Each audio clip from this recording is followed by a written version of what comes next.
நண்பர்களே, உங்கள் வாழ்க்கையில் பணம் பற்றிய சிந்தனை மாற்றமடையாமல் இருந்தால் உங்கள் வாழ்க்கை முழுவதும் அதே வட்டத்திலேயே சுழன்று கொண்டிருக்கும் என்பதை நீங்கள் உணர்ந்திருக்கிறீர்களா?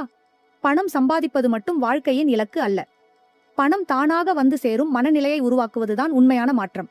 இன்று நாம் பேசப்போகும் விஷயம் சாதாரண பண வருமானம் குறித்து அல்ல. இது தலைமுறைகளைத் தாண்டி செழிப்பை உருவாக்கும் மனநிலை குறித்து. இது வெறும் பணக்காரராக மாறுவது குறித்து அல்ல. இது 7 தலைமுறைக்கும் வளமான அடித்தளத்தை அமைப்பது குறித்து.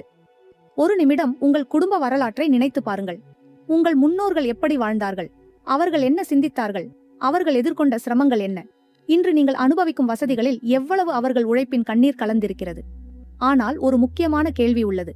அவர்கள் ஏன் செல்வத்தை தலைமுறைகளுக்கு நிலைத்ததாக மாற்ற முடியவில்லை? காரணம் வெளிப்புற சூழ்நிலை அல்ல. காரணம் மனநிலை. மனநிலைதான் செல்வத்தின் விதை. விதை இல்லாமல் மரம் வளராது. அதுபோல் பணக்கார மனநிலை இல்லாமல் செல்வம் நிலைக்காது. பணக்கார மனநிலை என்றால் என்ன? அது அதிக பணம் வைத்திருப்பது அல்ல. அது பணத்தை ஈர்க்கும் சிந்தனை அமைப்பு. அது வாய்ப்புகளை கண்டுபிடிக்கும் கண். அது பயத்தை விட நம்பிக்கையை தேர்வு செய்யும் மனம். அது குறைவை காணாமல் வளத்தை உணரும் உள்ளம். பலர் தினமும் கடினமாக உழைக்கிறார்கள். ஆனால் அவர்கள் உள்ளத்தில் இருக்கும் பயம், குறைவு உணர்வு, சந்தேகம் ஆகியவை அவர்களின் வருமானத்தை கட்டுப்படுத்துகிறது. நீங்கள் எவ்வளவு உழைத்தாலும் உங்கள் மனநிலை குறைவு என்றால் உங்கள் வாழ்க்கை குறைவு பாதையில்தான் நகரும். பிரபஞ்சத்தின் செல்வ விதிகள் பற்றி பலர் பேசுகிறார்கள். ஆனால் அதை ஆழமாக புரிந்து கொள்வோர் மிக குறைவு. பிரபஞ்சம் என்பது வெளியில் இருக்கும் ஒரு சக்தி மட்டுமல்ல. அது உங்கள் உள்ளுணர்வு, உங்கள் எண்ணம், உங்கள் நம்பிக்கை ஆகியவற்றின் பிரதிபலிப்பு. நீங்கள் பணத்தை பயந்து பார்க்கிறீர்களா அல்லது மதித்து பார்க்கிறீர்களா? நீங்கள் செல்வந்தர்களை பார்த்து பொறாமைப்படுகிறீர்களா அல்லது ஊக்கமடைகிறீர்களா? உங்கள் பதில்தான் உங்கள் எதிர்காலத்தை தீர்மானிக்கும். முதல் செல்வ விதி நம்பிக்கை விதி. நீங்கள் உங்கள் வாழ்க்கையில் அதிக செல்வத்தை ஈர்க்க முடியும் என்று ஆழமாக நம்ப வேண்டும். இது வெறும் வார்த்தை அல்ல. இது உணர்வுடன் கூடிய உறுதி. பலர் மனதளவில் தங்களை ஏழையாகவே அடையாளப்படுத்திக் கொள்கிறார்கள். நான் சாதாரண மனிதன்.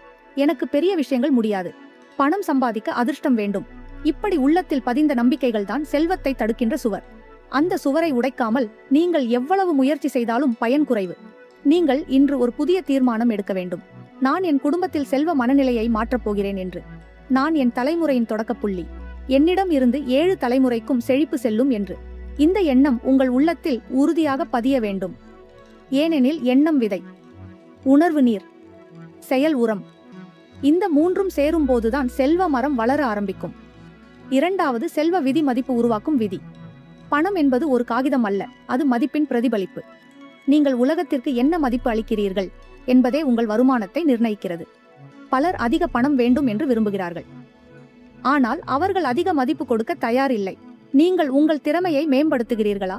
உங்கள் அறிவை வளர்த்துக் கொள்கிறீர்களா? உங்கள் நேரத்தை சரியாக பயன்படுத்துகிறீர்களா? இவை அனைத்தும் உங்கள் செல்வத்தின் அடித்தளம். நீங்கள் ஒரு விஷயத்தை நினைவில் கொள்ள வேண்டும். பணம் யாரிடமும் நிரந்தரமாக தங்காது. அது மதிப்பு உருவாக்கும் இடத்திற்கு ஓடும். நீங்கள் தினமும் சிறு சிறு முன்னேற்றம் செய்தால் உங்கள் மதிப்பு உயர்ந்து கொண்டே இருக்கும். உங்கள் மதிப்பு உயர்ந்தால் உங்கள் வருமானமும் உயர்ந்து கொண்டே இருக்கும். இது பிரபஞ்சத்தின் அமைதியான சட்டம். மூன்றாவது செல்வ விதி நன்றியுணர்வு விதி. இது மிகவும் சக்தி வாய்ந்தது. உங்கள் கையில் இருக்கும் சிறிய வருமானத்திற்கும் நீங்கள் நன்றி கூறுகிறீர்களா அல்லது எப்போதும் குறை கூறுகிறீர்களா? நன்றி கூறும் மனநிலை வளத்தை பெருக்கும். குறை கூறும் மனநிலை குறைவை அதிகரிக்கும். நீங்கள் இன்று முதல் உங்கள் வாழ்க்கையில் உள்ள ஒவ்வொரு சிறிய ஆசீர்வாதத்தையும் கவனியுங்கள். அது உங்கள் மனதை வளம் நோக்கி திருப்பும். நான்காவது செல்வ விதி தெளிவான காட்சி விதி. நீங்கள் எவ்வளவு பணம் சம்பாதிக்க விரும்புகிறீர்கள்? ஏன் சம்பாதிக்க விரும்புகிறீர்கள்? அந்த பணம் உங்கள் குடும்ப வாழ்க்கையை எப்படி மாற்றும்? உங்கள் குழந்தைகளின் கல்வியை எப்படி மேம்படுத்தும்? உங்கள் பெற்றோரின் சுகாதாரத்தை எப்படி பாதுகாக்கும்? தெளிவான காட்சி இல்லாமல் பணம் வெறும் எண்ணாகவே இருக்கும். தெளிவான நோக்கம்தான் பணத்தை அர்த்தமுள்ள சக்தியாக மாற்றும். இந்த இடத்தில் ஒரு சிறிய செயல் செய்யுங்கள். இந்த வீடியோ உங்களுக்கு சிந்தனை மாற்றம் தருகிறதா என்றால் ஒரு நிமிடம் எடுத்துக்கொண்டு உங்கள் உள்ளத்தில் நீங்கள் உணர்ந்த பெரிய உண்மையை கருத்தில் பகிருங்கள். உங்கள் ஒரு கருத்து இன்னொரு மனிதனின் வாழ்க்கையை மாற்றக்கூடும். ஐந்தாவது செல்வ விதி பரிமாற்ற விதி. நீங்கள் பெற விரும்புகிறீர்கள் என்றால் நீங்கள் கொடுக்க வேண்டும். இது வெறும் பணம் கொடுப்பது பற்றி அல்ல. இது அறிவு பகிர்வது, இது ஊக்கமளிப்பது, இது நேர்மையான சேவை செய்வது. நீங்கள் உலகிற்கு கொடுக்கும் ஆற்றல் பல மடங்கு திரும்பி வரும். இந்த விதியை புரிந்து கொண்டவர்கள்தான் தலைமுறைகளை தாண்டி செல்வத்தை நிலைநிறுத்தியுள்ளனர். 7 தலைமுறைக்கான செல்வம் என்றால் அது வெறும் வங்கி கணக்கில் இருக்கும் தொகை அல்ல. அது கல்வி, அது ஒழுக்கம், அது பணத்தை மதிக்கும் பண்பாடு, அது முதலீடு செய்யும் அறிவு, அது கடனை அடிமையாக பார்க்கும் விழிப்புணர்வு.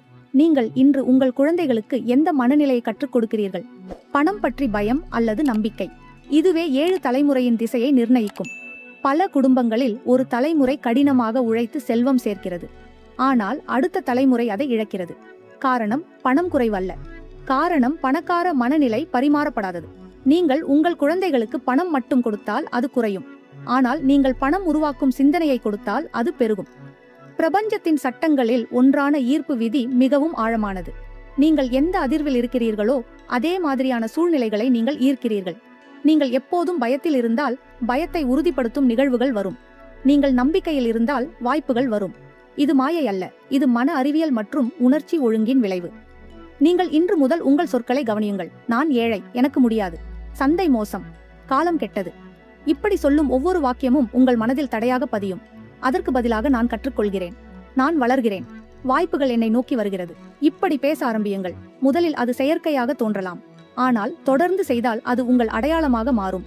இப்போது ஒரு முக்கியமான உண்மை: செல்வம் உருவாகும் முன் அமைதியான ஒழுக்கம் உருவாக வேண்டும். உங்கள் செலவுகள் கட்டுப்பாட்டில் உள்ளதா? உங்கள் சேமிப்பு ஒழுங்காக உள்ளதா? உங்கள் வருமானத்தின் ஒரு பகுதியை வளர்ச்சிக்காக ஒதுக்குகிறீர்களா? பணக்கார மனநிலை என்பது வெளிப்படையாக பிரகாசிப்பது அல்ல, அது அமைதியாக கட்டுப்பாடு கற்றுக்கொள்வது. இந்த வீடியோ உங்கள் மனதில் புதிய தீப்பொறி ஏற்படுத்தியிருந்தால் அதை ஆதரிக்க ஒரு செயல் செய்யுங்கள். இந்த வீடியோவை விரும்பினால் விருப்பம் தெரிவியுங்கள். உங்கள் வாழ்க்கையில் இன்று முதல் நீங்கள் மாற்றப்போகும் ஒரு பழக்கத்தை கருத்தில் எழுதுங்கள். நாமெல்லாம் ஒன்றாக வளர்வோம். நண்பர்களே, 7 தலைமுறைக்கான செல்வம் உருவாக ஒரு நாள் போதாது. ஆனால் ஒரு நாள் எடுத்த தீர்மானம் போதும். அந்த தீர்மானம் உங்கள் உள்ளத்தில் இன்று பிறக்க வேண்டும். நீங்கள் உங்கள் குடும்பத்தின் வரலாற்றை மாற்றும் மனிதர் ஆக முடியும். உங்கள் பெயர் உங்கள் குடும்பத்தில் ஒரு திருப்புமுனை ஆக முடியும். பணக்கார மனநிலை என்பது பணத்தை விரும்புவது அல்ல, அது பணத்தை மதிப்பது. அது நேரத்தை மதிப்பது. அது உடல் நலத்தை பாதுகாப்பது. அது உறவுகளை பேணுவது. ஏனெனில் உண்மையான செல்வம் பல பரிமாணங்களில் உருவாகிறது. பணம் மட்டும் இருந்தால் அது முழுமை அல்ல. மன அமைதி இல்லாமல் செல்வம் அர்த்தமற்றது. இறுதியாக ஒரு சிந்தனை. உங்கள் வாழ்க்கையை 20 ஆண்டுகள் கழித்து கற்பனை செய்யுங்கள். உங்கள் குழந்தைகள் உங்களை பற்றி என்ன சொல்ல வேண்டும்? அவர்தான் எங்கள் குடும்பத்தின் செல்வ அடித்தளம் அமைத்தவர் என்று சொல்ல வேண்டுமா? அல்லது அவர் வாழ்ந்தார், ஆனால் மாற்றம் செய்யவில்லை என்று சொல்ல வேண்டுமா?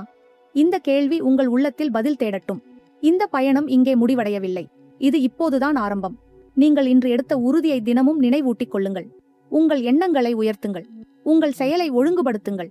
உங்கள் உணர்வை வளம் நோக்கி திருப்புங்கள். பிரபஞ்சத்தின் செல்வ விதிகள் உங்கள் வாழ்க்கையில் செயல்பட ஆரம்பிக்கும். நீங்கள் உங்களுக்கே ஒரு வாக்குறுதி அளியுங்கள். நான் என் குடும்பத்தில் செல்வ மனநிலையின் தொடக்கம். நான் 7 தலைமுறைக்கும் வளம் பரப்புவேன். இந்த உறுதியை கமெண்டில் எழுதுங்கள். உங்கள் எழுத்து உங்கள் உறுதியை பலப்படுத்தும். நண்பர்களே, இதுதான் பணக்கார மனநிலை. இதுதான் பிரபஞ்சத்தின் செல்வ விதிகள். இதுதான் தலைமுறைகளை தாண்டி வாழும் உண்மையான செழிப்பு. நீங்கள் தயாராக இருந்தால் உங்கள் வாழ்க்கை மாற்றம் தவிர்க்க முடியாதது. வளருங்கள், உருவாக்குங்கள். உங்கள் வாழ்க்கையை நீங்கள் வடிவமைக்க ஆரம்பியுங்கள். நண்பர்களே, நாம் இதுவரை பார்த்தது செல்வத்தை ஈர்க்கும் அடிப்படை மனநிலைகள்.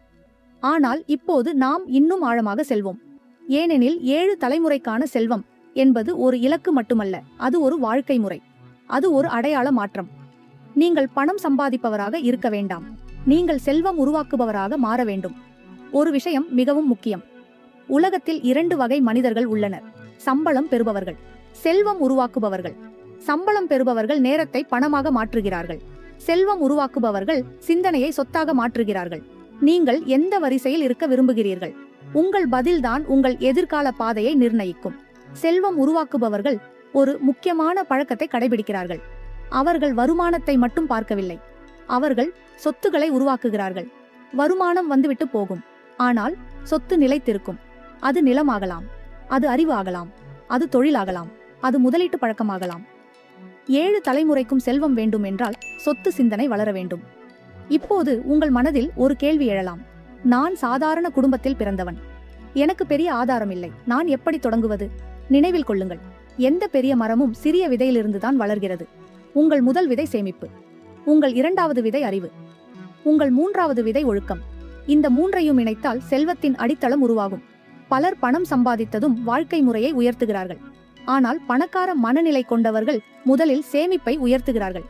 அவர்கள் வருமானம் அதிகரிக்கும் போது செலவை கட்டுப்படுத்துகிறார்கள். அவர்கள் தேவையும் ஆசையும் பிரித்தறிகிறார்கள். இந்த சிறிய ஒழுக்கம்தான் பெரிய செல்வத்தை பாதுகாக்கும் கவசம். நண்பர்களே, உங்கள் குடும்பத்தில் பணம் பற்றி பேசப்படுகிறதா? அல்லது அது ஒரு ரகசிய விஷயமாக வைக்கப்படுகிறதா? பணத்தை பற்றிய அறிவு இல்லாமல் ஒரு தலைமுறை வளர்ந்தால் அடுத்த தலைமுறை மீண்டும் அதே தவறுகளை செய்யும். நீங்கள் உங்கள் குழந்தைகளுடன் பணம் பற்றிய நேர்மையான உரையாடலை தொடங்குங்கள். பணம் எப்படி வருகிறது? அது எப்படி வளர்கிறது? அது எப்படி பாதுகாக்கப்படுகிறது? இவற்றை கற்றுக் கொடுங்கள். ஒரு குடும்பத்தின் உண்மையான செல்வம் வங்கி கணக்கில் இல்லை, அது அவர்களின் பழக்கங்களில் உள்ளது. காலை எழும் நேரம், வேலை செய்யும் நேர்மை, செலவு செய்யும் விழிப்புணர்வு, கற்றுக்கொள்ளும் ஆர்வம். இந்த பழக்கங்கள் தலைமுறைகள் கடந்து செல்வத்தை காக்கும். இப்போது நாம் மற்றொரு முக்கியமான செல்வ விதியை பார்க்கலாம். அது மனக்காட்சி மற்றும் உணர்ச்சி இணைப்பு விதி.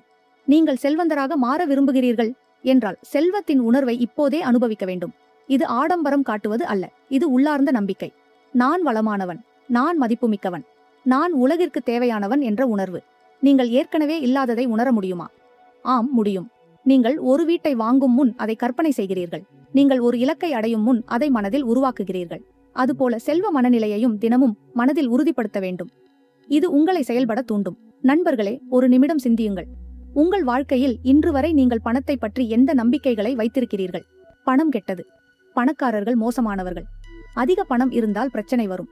இப்படி உள்ள நம்பிக்கைகள் உங்கள் உள்ளத்தில் இருந்தால் உங்கள் மனம் தானாகவே பணத்தை தள்ளிவிடும். இந்த நம்பிக்கைகளை மாற்றாமல் செல்வம் வராது. பணத்தை நல்ல சக்தியாக பார்க்க கற்றுக்கொள்ளுங்கள். அது கல்வி தரும் சக்தி, அது சுகாதாரம் பாதுகாக்கும் சக்தி, அது சமூகத்தில் மாற்றம் செய்யும் சக்தி. நீங்கள் பணத்தை உயர்ந்த நோக்கத்துடன் இணைத்தால் அது உங்கள் வாழ்க்கையில் நிலைத்திருக்கும். இப்போது நாம் குடும்ப மரபு பற்றி பேசுவோம். பல குடும்பங்களில் ஏழ்மை மரபு போல தொடர்கிறது. ஏன் தெரியுமா? ஏழ்மை என்பது பணம் இல்லாமை மட்டுமல்ல, அது குறைவு சிந்தனை, நான் முடியாது என்ற மனநிலை. இந்த மரபை உடைக்க ஒரே வழி விழிப்புணர்வு. நீங்கள் உங்கள் தலைமுறையின் விழிப்புணர்வான மனிதராக மாற வேண்டும். ஒவ்வொரு மாதமும் உங்கள் வருமானத்தை ஆய்வு செய்யுங்கள். உங்கள் செலவுகளை எழுதுங்கள். உங்கள் சேமிப்பை கண்காணியுங்கள். இது சலிப்பாக தோன்றலாம், ஆனால் இது செல்வத்தை பாதுகாக்கும் அடிப்படை ஒழுக்கம். கண்காணிக்காத பணம் கரைந்து போகும், கவனித்த பணம் பெருகும். மற்றொரு முக்கியமான விஷயம் முதலீட்டு சிந்தனை. பணத்தை சேமிப்பது மட்டும் போதாது, அது வளர வேண்டும். வளர்ச்சிக்கு அறிவு தேவை. நீங்கள் முதலீடு பற்றி கற்றுக்கொள்ளுங்கள். அபாயத்தை புரிந்து கொள்ளுங்கள். நீண்ட கால பார்வையை உருவாக்குங்கள். வேகமாக பணம் சம்பாதிக்க ஆசைப்பட்டு தவறான முடிவுகள் எடுக்க வேண்டாம். 7 தலைமுறைக்கான செல்வம் அமைதியான பொறுமையால் தான் உருவாகும். நண்பர்களே, இங்கு ஒரு சிறிய உறுதி செய்யுங்கள். இந்த வீடியோ முடிந்தவுடன் நீங்கள் உங்கள் நிதி வாழ்க்கையை எழுதி பார்க்கப் போகிறீர்களா? உங்கள் வருமானம், செலவு, சேமிப்பு, கடன் ஆகியவற்றை தெளிவாக பார்ப்பீர்களா? உங்கள் பதிலை மனதில் சொல்லுங்கள். இந்த சிறிய செயல் உங்கள் வாழ்க்கையை மாற்றும் தொடக்கமாகலாம். பணக்கார மனநிலை என்பது போட்டியிடுவது அல்ல, அது முன்னேற்றத்தை தொடர்வது. மற்றவர்களை விட நான் அதிகம் சம்பாதிக்க வேண்டும் என்ற சிந்தனை அல்ல, நேற்றிருந்த என்னை விட இன்று மேம்பட வேண்டும் என்ற சிந்தனை. இந்த அமைதியான முன்னேற்றம்தான் நீண்டகால செல்வத்தை உருவாக்கும். உங்கள் சுற்றுப்புறத்தை கவனியுங்கள். எப்போதும் குறை கூறும் மனிதர்களுடன் நீங்கள் அதிக நேரம் செலவிடுகிறீர்களா? அல்லது வளர்ச்சி சிந்தனை கொண்டவர்களுடன் இருக்கிறீர்களா? உங்கள் சூழல் உங்கள் மனநிலையை வடிவமைக்கிறது. வளர்ச்சி நோக்கிய சூழலில் நீண்ட காலம் இருந்தால் உங்கள் சிந்தனை தானாக உயர்ந்துவிடும். நண்பர்களே, 7 தலைமுறைக்கான செல்வம் என்பது உங்கள் குழந்தைகளின் வாழ்க்கையை மட்டும் மாற்றுவது அல்ல, அது உங்கள் குடும்பத்தின் மரியாதையை உயர்த்துவது, அது சமூகத்தில் ஒரு நல்ல உதாரணமாக நிற்பது, அது நிதி சுதந்திரத்தை அனுபவிப்பது. இந்த சுதந்திரம்தான் உண்மையான செல்வம். நீங்கள் வேலை செய்யாத ஒரு நாளில் கூட வருமானம் வரும் நிலையை கற்பனை செய்யுங்கள். அது சாத்தியமற்ற கனவு அல்ல, அது சிந்தனை, திட்டமிடல், ஒழுக்கம், பொறுமை ஆகியவற்றின் விளைவு. நீங்கள் இன்று தொடங்கினால் 10 ஆண்டுகள் கழித்து உங்கள் வாழ்க்கை முற்றிலும் வேறுபட்டதாக இருக்கும். நண்பர்களே, இந்த பயணத்தில் தடைகள் வரும், சந்தேகங்கள் வரும், தோல்விகள் வரும். ஆனால் நினைவில் கொள்ளுங்கள், தோல்வி என்பது முடிவு அல்ல, அது வழிகாட்டி. ஒவ்வொரு தவறும் உங்களை புத்திசாலியாக்கும், ஒவ்வொரு அனுபவமும் உங்களை வலுவாக்கும். இந்த மனநிலையுடன் சென்றால் எந்த தடையும் நீண்ட காலம் தடுக்க முடியாது. இப்போது உங்கள் உள்ளத்தில் ஒரு தீ மூள வேண்டும். நான் மாற்றம் செய்யப் போகிறேன். நான் என் குடும்பத்தின் செல்வ திசையை மாற்றப் போகிறேன். இந்த தீ அணையாமல் இருக்க தினமும் உங்கள் இலக்கை நினைவில் கொள்ளுங்கள். உங்கள் செயல்களை அதற்கேற்ப ஒழுங்குபடுத்துங்கள். நண்பர்களே, இது ஒரு சாதாரண உரை அல்ல, இது ஒரு விழிப்பு அழைப்பு. உங்கள் வாழ்க்கை ஒரு திருப்புமுனை தேடுகிறதா? இந்த தருணம் அந்த திருப்புமுனை ஆகட்டும். 7 தலைமுறைக்கும் செழிப்பு தரும் விதையை இன்று நீங்கள் விதையுங்கள். இந்த பயணத்தை தனியாக செய்ய வேண்டாம். உங்கள் குடும்பத்துடன் பேசுங்கள், உங்கள் நண்பர்களுடன் பகிருங்கள், வளர்ச்சி சிந்தனையை பரப்புங்கள். செல்வம் என்பது தனிப்பட்ட வெற்றி மட்டுமல்ல, அது கூட்டு திசை மாற்றம். இப்போது இறுதியாக உங்களிடம் ஒரு கேள்வி. 10 ஆண்டுகள் கழித்து இந்த வீடியோவை நினைத்தால் அது உங்கள் வாழ்க்கையை மாற்றிய தருணம் என்று சொல்ல வேண்டுமா? அல்லது நான் பார்த்துவிட்டேன் என்று மறந்துவிட வேண்டுமா? உங்கள் முடிவு உங்கள் கையில். நண்பர்களே, உங்கள் வாழ்க்கையை மாற்றும் சக்தி உங்கள் உள்ளத்தில் உள்ளது. அதை எழுப்புங்கள். உங்கள் மனநிலையை வளமாக மாற்றுங்கள். உங்கள் செயல்களை ஒழுங்குபடுத்துங்கள். உங்கள் குடும்பத்திற்கு செல்வ மரபை உருவாக்குங்கள். இந்த வீடியோவை ஒரு லைக் செய்து கொண்டு சேனலையும் சப்ஸ்கிரைப் செய்து கொள்ள மறக்காதீர்கள். இந்த பயணம் தொடரும். நீங்கள் தயாராக இருந்தால் உங்கள் வாழ்க்கை புதிய உயரத்தை அடையும். வளருங்கள், கற்றுக்கொள்ளுங்கள், செயல்படுங்கள். 7 தலைமுறைக்கும் செழிப்பை உருவாக்குங்கள். இதுவே உண்மையான பணக்கார மனநிலை.